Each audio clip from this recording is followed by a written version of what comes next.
काशी के विद्वानों का डंका पूरी दुनिया में बजता है और ऐसे ही विद्वान आज हमारे साथ होंगे। उनसे हम बातचीत करेंगे, जानेंगे बनारस के बारे में, जानेंगे पूर्वांचल के बारे में कि क्यों खास है ये धरती, क्यों यहाँ पर काशी विश्वनाथ हैं, क्यों यहाँ पर हिंदू मुसलमान एक साथ हैं, क्यों प्रधानमंत्री नरेंद्र मोदी इस संसदीय क्षेत्र को चुनते हैं बतौर सांसद और यहाँ से चुनाव लड़ते हैं, क्यों ये राजनीति का, अर्थ का और समाज का केंद्र बनता है, क्यों ये अध्यात्म, श्रद्धा और आस्था का केंद्र बनता है। तो आइए आज उसी काशी की गौरव गाथा को हम अलग अलग भिन्न भिन्न मुखों से सुनेंगे, क्योंकि आज संपूर्ण विश्व को आकर्षित कर रहा है बाबा विश्वनाथ का वो कॉरिडोर जो आज स्पिरिचुअल टूरिज्म यानी कि आध्यात्मिक पर्यटन को बढ़ावा दे रहा है। जिस तरह से लगातार अध्यात्म की दिशा में काम हो रहा है, बनारस उसका साक्षी है, उसका बहुत बड़ा उदाहरण पेश कर रहा है। और साथ ही मैं चाहूंगा कि हमारे बीच एमएलसी विनीत सिंह जी भी मौजूद हैं, वो मंच पर आएं और उनके साथ ही जी उत्तर प्रदेश उत्तराखंड के संपादक श्री रमेश चंद्रा जी भी मंच पर आएं और उनका स्वागत करें पुष्पगुच्छ देकर। मंच पर आमंत्रित हैं विनीत सिंह जी।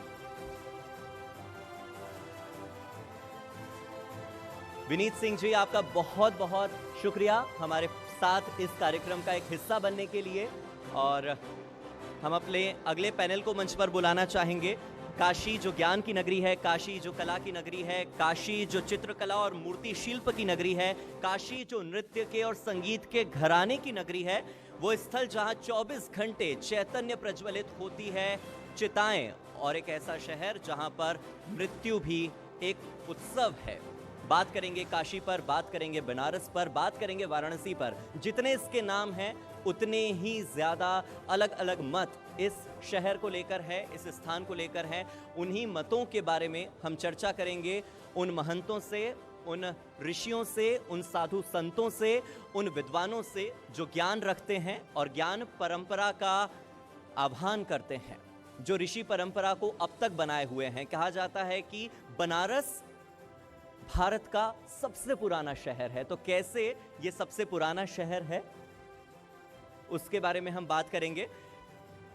तो हमारा पैनल मंच पर होगा, लेकिन उससे पहले चूंकि एमएलसी विनीत सिंह जी भी हमारे साथ हैं, तो राजनीति पर चर्चा बनती है। अध्यात्म और आस्था से पहले राजनीति पर भी बातचीत होनी चाहिए, आपसे जुड़े मुद्दों पर बातचीत होनी चाहिए कि किस तरह से विनीत सिंह जी परिवर्तन की बयार लाने की कोशिश कर रहे हैं। मेरे सहयोगी, वरिष्ठ सहयोगी यहाँ पर मौजूद हैं, पवन सेंगर जी। पवन जी, ओवर टू यू। धन्यवाद हार्दिक। विनीत सिंह जी हैं हमारे साथ, एमएलसी हैं और भारतीय जनता पार्टी के नेता हैं। भारतीय जनता पार्टी के उत्तर प्रदेश में सरकार है। सर माइक ले लीजिए आप। सरकार है, आप यहाँ पे नेता हैं और ख़ास तौर से जहाँ से ये कार्यक्रम उड़ान हो रहा है उस क्षेत्र को बखूबी जानते हैं। प्रधानमंत्री जी यहाँ से सांसद हैं।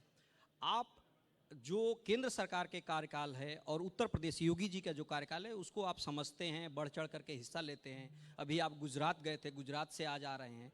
तो उत्तर प्रदेश में खास तौर से कानून व्यवस्था को लेकर के, क्योंकि समाजवादी पार्टी की इससे पहले सरकार रही, बीएसपी की सरकार रही और सरकारें कानून व्यवस्था के नाम पे जाती रही, लेकिन पहली बार ऐसा हुआ कि एक बार सरकार रिपीट की कानून व्यवस्था के नाम पे। आप उसको कैसे देखते हैं? आपको लगता है कि अमूलचूल परिवर्तन है?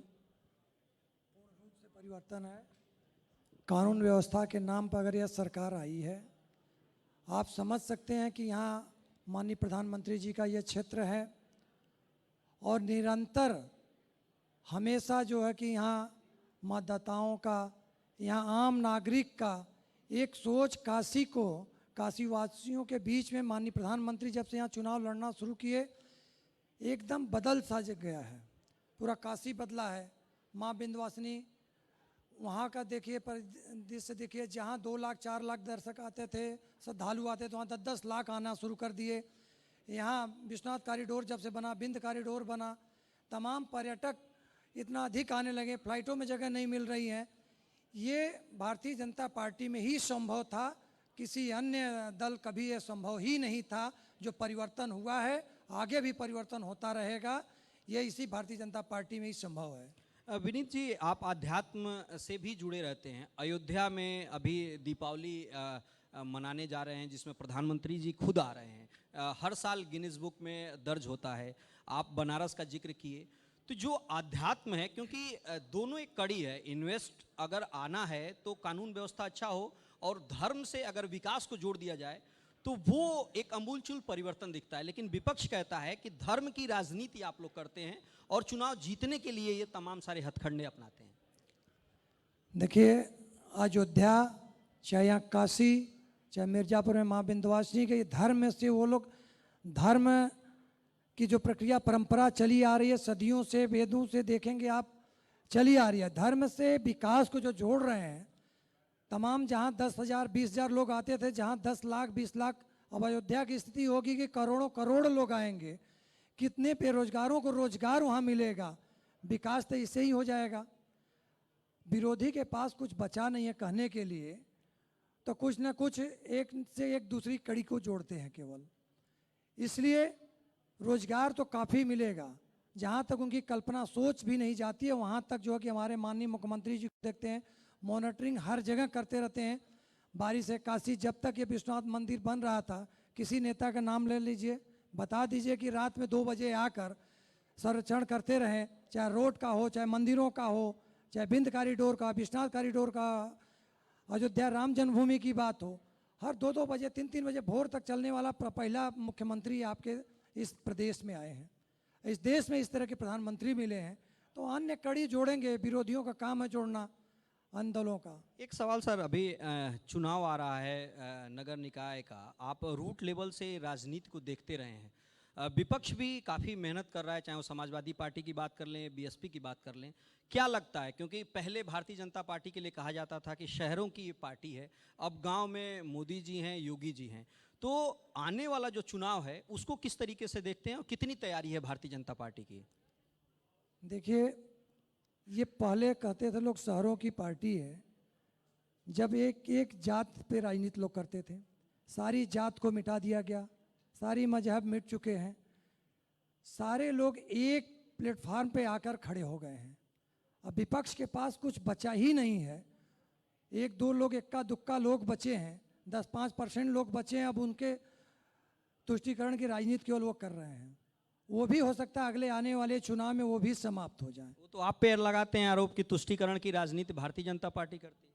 हम जोड़ने का राजनीति करते हैं, तुष्टीकरण की राजनीति वो करते हैं जो अलग अलग अन्य दलों में बांट चुके थे, पिछड़ी के अलग, एससी के अलग, सब एक प्लेटफार्म पे आके खड़े हो गए। जोड़ने की भारतीय जनता राजनीति पार्टी के तो साथ। राहुल गांधी कह रहे हैं, पैदल चल रहे हैं, कहें कि हम जो है लोगों को जोड़ रहे हैं। जब सब खो गया तो पैदल चलें चाहे हवाई जहाज से चलें, बात बराबर ही है।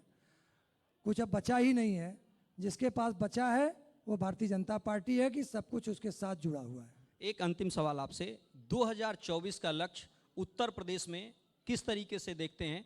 पहले 75+ का नारा था आप लोगों का, अचानक रामपुर और आजमगढ़ जीतने के बाद 80 हो गया, तो क्या लगता है 80 फुलफिल होगा या विपक्ष के लिए भी कुछ जगह छोड़ेंगे आप लोग?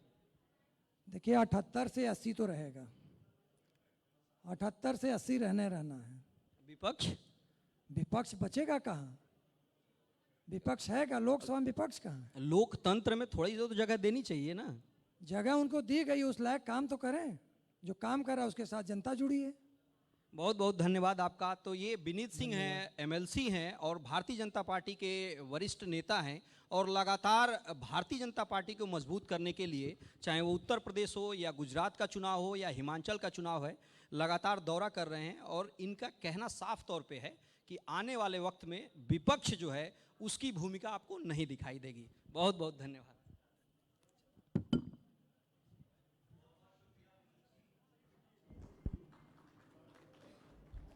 बहुत बहुत शुक्रिया विनीत जी हमारे साथ जुड़ने के लिए। और पवन जी, आपने जो सवाल किए और जिस तरह से 2024 चुनाव का जिक्र हुआ,